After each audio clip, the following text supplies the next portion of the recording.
नमस्कार, राशि मंथन में आपका स्वागत है। जैसा कि हमने आपसे वादा किया था कि हम ऐसा विषय लेके आएंगे जिसमें ये बताया जाएगा आपको कि भाई किस लगन में कौन से ग्रह शुभ होते हैं, कौन से सम होते हैं, कौन से अशुभ होते हैं और कौन से योग कारक होते हैं। तो इसमें हम प्रयास करेंगे कि ये थोड़ी वीडियो बने और इन थोड़ी वीडियो में आपको ये सभी जो 12 हमारे लगन हैं उनकी जानकारी हो जाए। तो सबसे पहले हम मेष लगन को लेते हैं।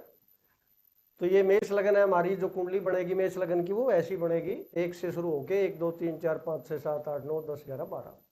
तो इसमें हमने देखना क्या होता है कि कौन सा ग्रह शुभ है और कौन सा अशुभ है। कि जो मुख्य हमारे जो सबसे अच्छे भाव कहलाते हैं वो कहलाते हैं केंद्र भाव और त्रिकोण भाव। तो केंद्र भाव होते हैं ये 1 4 7 10, लेकिन इसमें हम 7 को छोड़ देंगे क्योंकि दूसरा और 7वां जो भाव है वो मार्केश कहलाते हैं। तो जब हम शुभ अशुभ देखेंगे तो उसमें हमने इस भाव को छोड़ देना है। अब त्रिकोण भाव ये 2 है, यानी हमारे पास कुल 5 भाव ऐसे हैं जो निर्धारित करेंगे कि कौन से ग्रह शुभ हैं और कौन से अशुभ हैं।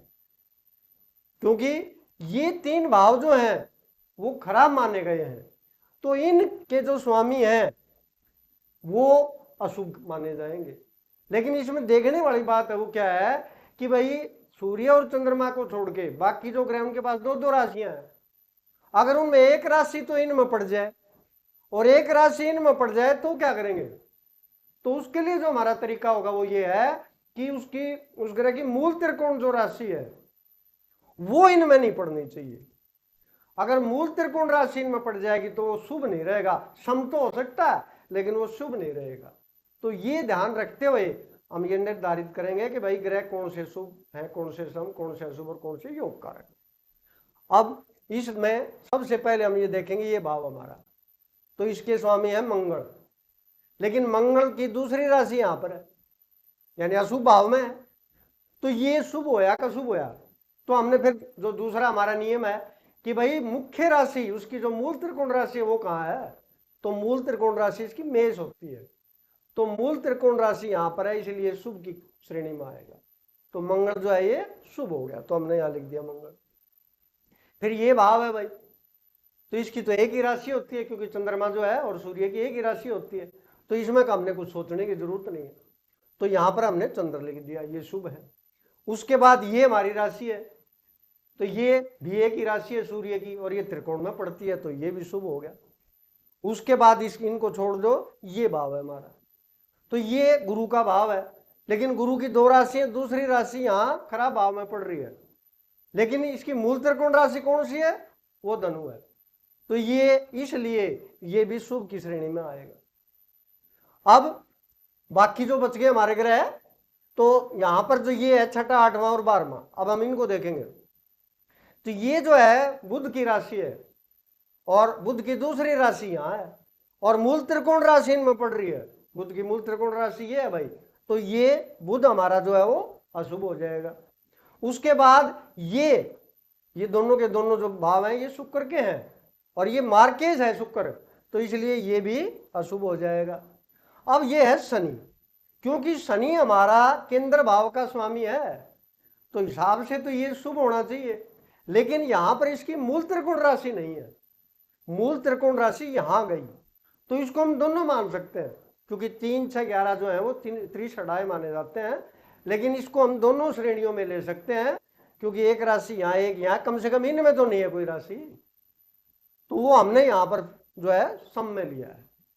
अब योग कारक ग्रह क्या होता है कि जो त्रिकोण और केंद्र दोनों भाव उसके वहीं, दोनों राशियां वहीं पर हों, लेकिन यहां क्योंकि सूर्य और चंद्र की तो राशि एक होती है और वो यहां पर केंद्र और त्रिकोण में है ही, तो इसलिए मैं मानता हूं कम से कम कि भाई सूर्य और चंद्र इस लगन के लिए योग कारक होंगे। तो इसमें भाई मत जो है वो भिन्न भिन्न है, कुछ जो है शुभ अशुभ का उनका और कोई सिद्धांत है, कुछ का और कोई सिद्धांत है। बल्कि श्री ऋषि पाराशर जो है उनके जो ये पाराशर और शास्त्र है उसमें एक श्लोक आता है कि यदि केंद्र भाव का स्वामी शुभ ग्रह है तो वो शुभ फल नहीं देता और पाप ग्रह है तो पाप फल नहीं देता। लेकिन उन्होंने ये कहीं भी नहीं लिखा कि शुभ फल नहीं देता तो पाप ही देता है या पाप फल नहीं देता तो शुभ ही देता है, तो न्यूट्रल भी तो हो सकता है। तो मैंने अपना जो अनुभव किया है 36-37 साल, मैंने देखा है कि इस लगन के लिए अगर इनके हम नग वगैरह पहनाते हैं तो फायदा ही देते हैं वो। अब इसके बाद हम आते हैं वृष लगन के ऊपर।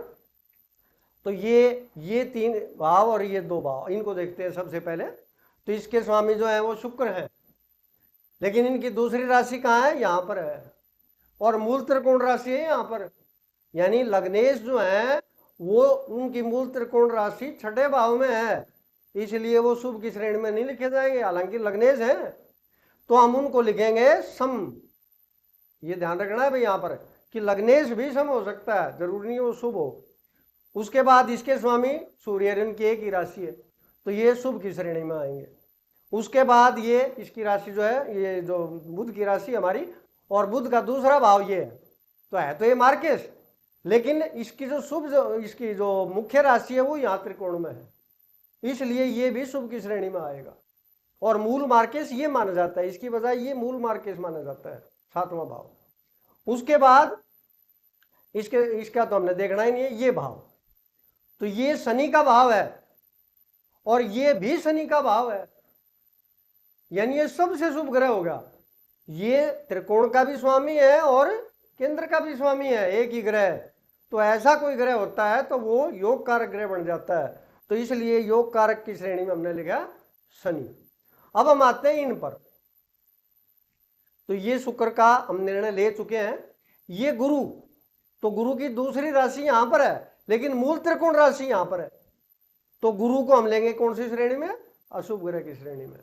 उसके बाद ये हो गया, ये हो गया, अब ये 12वां भाव, तो इसका स्वामी मंगल है, और मंगल की दूसरी राशि ये भी मार्केश में है, तो मंगल भी अशुभ ग्रह हो गया, तो ये मंगल हो गया। तो ये वृष लगन के लिए इस प्रकार से हमारे ग्रह शुभ, सम और अशुभ या योग कारक होंगे। तो आज के लिए इतना, बाकी जो हम बाद में लेके आएंगे। नमस्कार।